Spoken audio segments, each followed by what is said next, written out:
Hello students, I Sudesh, your maths teacher. Today we are discussing about exercise 4.6. इस video में आपको इस exercise के रूल्स के बारे में बताऊंगी. Firstly we discuss about the singular matrix. Singular matrix क्या होती है? जिसमें डिटर्मिनेंट की वैल्यू 0 आ जाती है. आपको डिटर्मिनेंट निकालने का मेथड पता ही है, लास्ट एक्सरसाइज में आपने किया है. When determinant of A is equal to 0, then matrix is known as singular matrix. ये 1 मार्क्स में भी क्वेश्चन आ जाता है कि आपको चेक करना हो कि मैट्रिक्स सिंगुलर है या नहीं, तो आप डिटर्मिनेंट निकालोगे. अगर उसकी वैल्यू 0 के इक्वल आ गई तो क्या होगी? वो सिंगुलर मैट्रिक्स होगी. सेकंड क्या है? Non singular matrix. Non singular matrix when determinant of A not equal to 0. ये सिंगुलैरिटी और नॉन सिंगुलैरिटी के बारे में आपको पता होना चाहिए, क्योंकि 4.6 एक्सरसाइज में आप जब इक्वेशंस को सॉल्व करोगे तो इन दोनों वैल्यूज की आपको जरूरत पड़ेगी, दोनों रूल्स की जरूरत पड़ेगी, singular matrix and non singular matrix. Next topic है हमारा consistent system of equation. Consistent system of equation. A system of equation has at least one solution. कम से कम एक सोल्यूशन होना चाहिए. कम से कम का मतलब है एक तो होना ही चाहिए और उससे ज्यादा भी हो सकते हैं. ये हमने 10th क्लास में भी पढ़ा हुआ है कि कंसिस्टेंट इक्वेशन कैसी होती हैं. कंसिस्टेंट इक्वेशन में हम उन इक्वेशंस को लिखते थे जिसके पास सॉल्यूशन होता है. सॉल्यूशन 1 भी हो सकता है और मैनी भी हो सकते हैं. नेक्स्ट है inconsistent system of equation. A system of equation has no solution. ऐसी इक्वेशन जिसके पास कोई सॉल्यूशन नहीं होता, ऐसी इक्वेशन को हम क्या कहेंगे? Inconsistent system of equation. आपको ये क्वेश्चन भी शॉर्ट क्वेश्चन में पूछा जा सकता है कि कौन सी इक्वेशन कंसिस्टेंट सिस्टम में आती हैं और कौन सी इक्वेशन इनकंसिस्टेंट सिस्टम में आती हैं. तो ये रूल्स के बारे में आपको अच्छे से इनको सीखना और अपनी नोटबुक में नोट भी कर लेना. अब मैं आपको बताती हूँ कि यहाँ इस एक्सरसाइज में आपने गिवन इक्वेशन को किस फॉर्म में लिखना है. Firstly we take two equations. 2x plus 5y is equal to 1, 3x plus 2y is equal to 7. This system of equation can be written as ax is equal to b. कैसे हम इसको लिख सकते हैं? आगे मैंने प्रोसीड किया हुआ देखो. We take a is equal to, मैंने a मैट्रिक्स बनाई है 2 5 3 2. a मीन्स जो आपके x का कोफिशिएंट है, x और y का कोफिशिएंट है. ऐसे ही सेकेंड रो में x और y के कोफिशिएंट है, उसे हम a मैट्रिक्स में लेंगे. और मैट्रिक्स x जो होगी आपकी, वो वेरिएबल जो आपने इसमें फाइंड आउट करने होते हैं, उसको हम मैट्रिक्स x कैपिटल नोटेशन में ही लिखना है. और उसमें जो x और y की वैल्यू निकालनी है उसको हम कैपिटल x से डिनोट करेंगे. और b आपकी कौन सी मैट्रिक्स होगी? जो राइट साइड में आपकी कांस्टेंट टर्म राइट की हुई है वो लिखनी है. अब नेक्स्ट स्टेप देखो इसका. If we multiply ax and we write ax is equal to b, then we get the same equation 1. अगर आप ax को मल्टीप्लाई करो और उसको b के इक्वल रखो तो आपके पास वही इक्वेशन आ जाती है. अब आपको इस एक्सरसाइज में 4.6 एक्सरसाइज में ऐसे ही इक्वेशन को ब्रेक करना. मैट्रिक्स a बनानी है जो कि कोफिशिएंट की हेल्प से बनती है, x बनानी है जो वेरिएबल से बनती है, और मैट्रिक्स b बनानी है जो राइट साइड में कांस्टेंट टर्म है उसकी हेल्प से बनती है. ये सोल्यूशन निकालने के लिए इसकी जरूरत पड़ेगी. In the same way we can write 3 variable equation. We can take general equation. मैंने अब 3 वेरिएबल वाली इक्वेशन ली है. a1x मैंने जनरल इक्वेशन ली है. b1y c1z d1 a2x b2y plus c2z is equal to d2 a3x plus b3y plus c3z is equal to d3. अब मैंने यहाँ पर a1 b1 जनरल कोफिशिएंट्स ले लिए, जैसे वहां पर पहले वाली इक्वेशन में मैंने 2 3 2 5 3 2 लिए थे. इसके रिप्लेस में मैंने जनरल कोफिशिएंट ले लिए. हमारी जो 4.6 एक्सरसाइज है उसमें 2 वेरिएबल और 3 वेरिएबल दोनों टाइप की इक्वेशन आएंगी.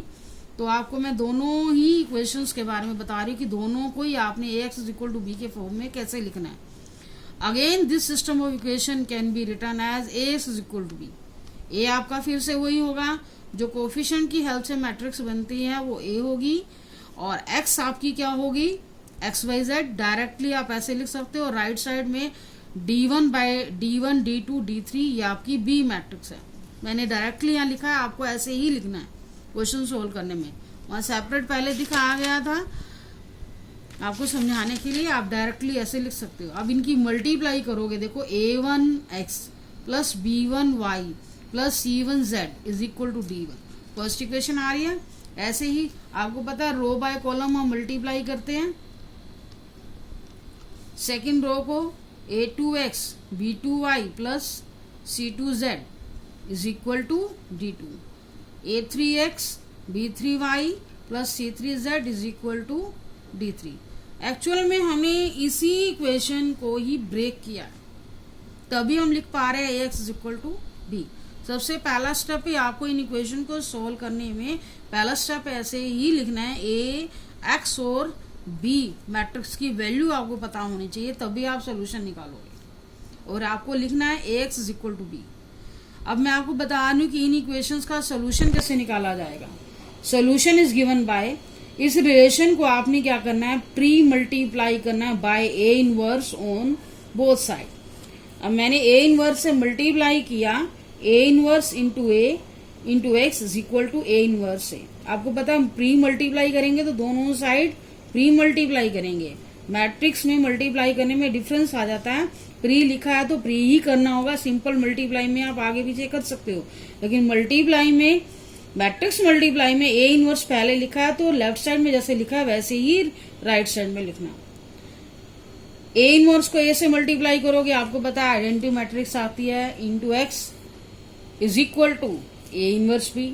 और आइडेंटिटी मैट्रिक्स को किसी मैट्रिक्स से मल्टीप्लाई करोगे, मैट्रिक्स वही आ जाएगी, x is equal to A inverse B. तो इस तरह से अब एक्स ए इनवर्स बी आप लिख सकते हो।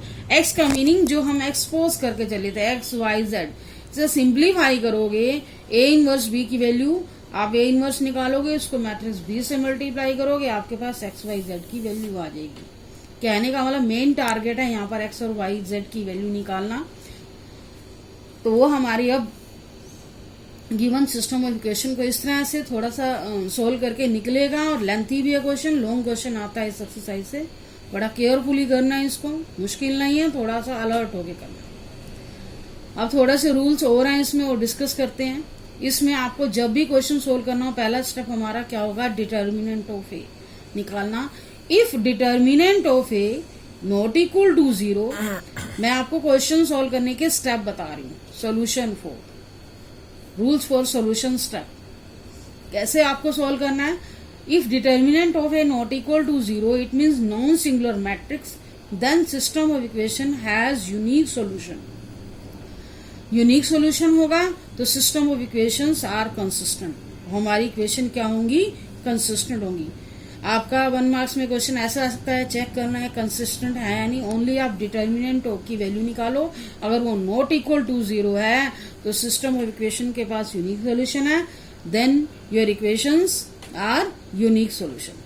सेकेंड स्टेप है, if determinant of A is equal to 0, it means हमारी मैट्रिक्स क्या होगी, सिंगुलर मैट्रिक्स होगी।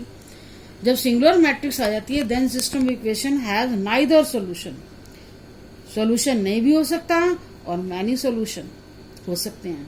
फर्स्ट केस में तो हमारे पास यूनिक ही सोल्यूशन होगा, ओनली वन सोल्यूशन होगा। लेकिन जब हमारे पास सिंगुलर मैट्रिक्स आ जाती है तो 2 केस अराइज होते हैं, या तो कोई सोल्यूशन नहीं होगा या मैनी सोल्यूशन होंगे। तो 2 केस अराइज होते हैं, तो एक्चुअल में कौन सा केस है, नाइदर वाला केस है या मैनी वाला है। उसके लिए हमें क्या निकालना होगा, एडजॉइंट ए निकालना होगा। एडजॉइंट ए को बी से मल्टीप्लाई करोगे। केस 1 में मैंने लिखा है if adjoint A into B, आपको पहले एडजॉइंट ए सेपरेट निकालना है, जो आप लास्ट एक्सरसाइज में सीख चुके हो। एडजॉइंट ए को बी से मल्टीप्लाई करोगे, मल्टीप्लाई करने के बाद अगर 0 के इक्वल आ गया देन मैनी सोल्यूशन होगा। केस सेकंड में if adjoint A into B not equal to 0 आया है, then system of equation has no solution. तो ये हमारे इस एक्सरसाइज के रूल्स हैं। रूल सारे यहाँ पर फिनिश हो चुके हैं और इनको आपको अच्छे से अपनी कॉपी पर भी लिखना है और इनको अच्छे से रिवाइज करना है, क्योंकि बिना रूल्स के हम क्वेश्चन नहीं कर सकते। इनकी अच्छे से आपको प्रैक्टिस करनी होगी और आप रूल्स के साथ जब क्वेश्चन आप करोगे आपको और अच्छे से क्लियर हो जाएगा। Thank you for watching video. Okay.